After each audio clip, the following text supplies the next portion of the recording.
The 90s were all about taking risks. People took risks with their clothes, haircuts, and also the things they put in their mouths. That's why we're bringing you this list of 10 90s snacks that got banned for almost killing you. Welcome to Ranked, the show where we rank everything. Oh, and before we get going, don't forget to subscribe to Ranker for more ranked content. Number 10, Lay's Wow Potato Chips. The 90s were the birthplace of some seriously weird dieting trends, and the potato chip industry desperately wanted to make their product more appealing to people who were counting calories. Seeking a way to cut out the fat from their products, Frito-Lay would release a new brand of potato chips called Wow. Utilizing a new calorie-free fat substitute known as Olestra, their potato chips could now provide the same flavor without adding any fat or calories. The only issue with Olestra is that it causes some serious problems in the gastrointestinal tract, leading to cramping, stomach aches, and anal leakage. The FDA would quickly require any and all products made with Olestra to have a clear warning printed on the label. As appetizing as it is to have the words anal leakage and fecal incontinence printed on the side of your food product, ew. Lay's would discontinue production of the chips in 2000 after a significant decrease in sales. Bring back Lay's Wow Chips with Olestra. Mr. Griffin, those chips were recalled in the 90s for causing explosive diarrhea. Number 9, Haribo Sugar-Free Gummy Bears. Gummy bears, you know them, you love them. There was a cartoon about them that may or may not have been about an alcoholic family of bears. What you may not know was that at one point in time, Haribo, the company who makes gummy bears, would release a sugar-free option of their famous bear-shaped treat. That sounds nice, right? A guilt-free handful of candy. Who doesn't love that? The answer is most people.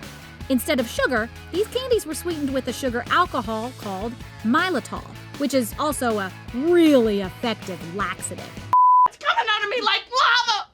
Consuming more than 20 of these candies from hell would have resulted in what has been described as gastrointestinal Armageddon. Now, we all know that diarrhea can cause extreme dehydration, so the risk of them killing you would definitely still be there had Haribo not decided to discontinue selling the accidental laxatives some time ago. What came out of me felt like someone tried to funnel Niagara Falls through a coffee straw. We strongly recommend heading over to Amazon and reading the rest of these reviews. Lifesavers Holes. Putting a hole in the middle of your candy is a really sneaky way to deprive people of candy. But Lifesavers had a plan to deliver that missing candy to consumers by releasing Lifesavers Holes, which were heavily inspired by donut holes. These tic-tac-sized treats became an instant hit with kids and also created an army of miniature maraca enthusiasts.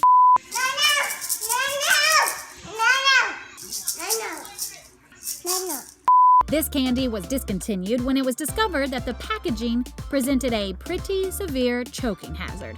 Despite the public outcry to re-release these miniature candies, the irony of choking to death on something called a lifesaver was probably just a little too much for them to deal with. They currently have no plans to bring them back. Number 7, candy cigarettes. The creation of candy cigarettes can be traced back to the early 1920s, so they didn't start in the 90s, but they were definitely around. You see, once upon a time, smoking was so popular, it was actually prescribed by doctors to help relieve stress. By the 1960s, everyone was smoking, even the Flintstones.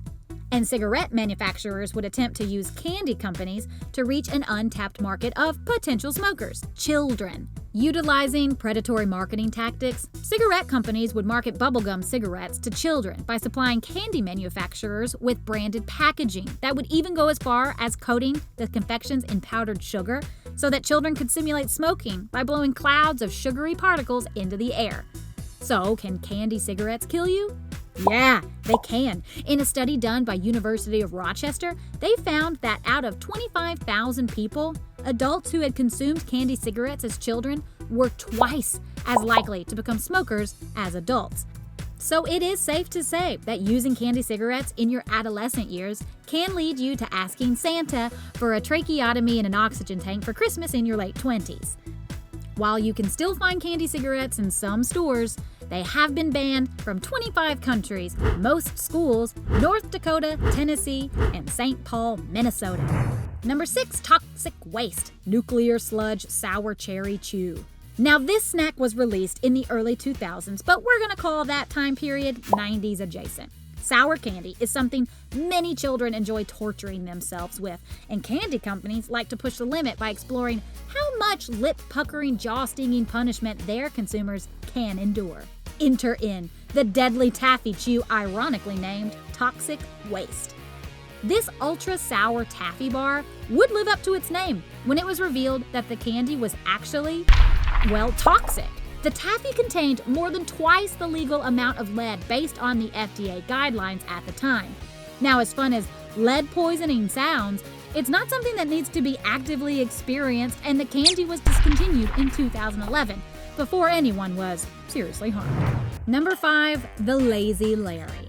Lazy Larry is another snack that comes from the 90s adjacent era of the 2000s. It was a sleepy time brownie made by the Tennessee-based company HHB. These pot brownie knockoffs were laced with a heavy-handed dose of the sleep-inducing supplement known as melatonin. Also referred to as lazy cakes, eating one of these brownies posed some serious risks to anyone operating a vehicle or heavy machinery. And it wasn't long before the FDA would step in and ban the company from selling any more of them based on the fact that there wasn't any data supporting the fact that melatonin is a safe additive to food. Another issue the FDA had with the product was that it was clearly marketed as if it had weed in it, and they were worried people would consume too many of them, which would put them well over the recommended daily dose of melatonin. Lazy cakes are currently in a state of legal limbo, as HHB is currently trying to get the courts to recognize them as a nutritional supplement. Number 4, Lucas. Lucas was a powdered candy seasoning produced by the Mexican subsidiary of Mars Inc. It was originally intended to be a seasoning that you could sprinkle on fruit to make delicious fresh fruit taste like salty, spicy trash. Did children use it for the intended purpose? No! Children started pouring the salted sugar into their mouths and started snorting it.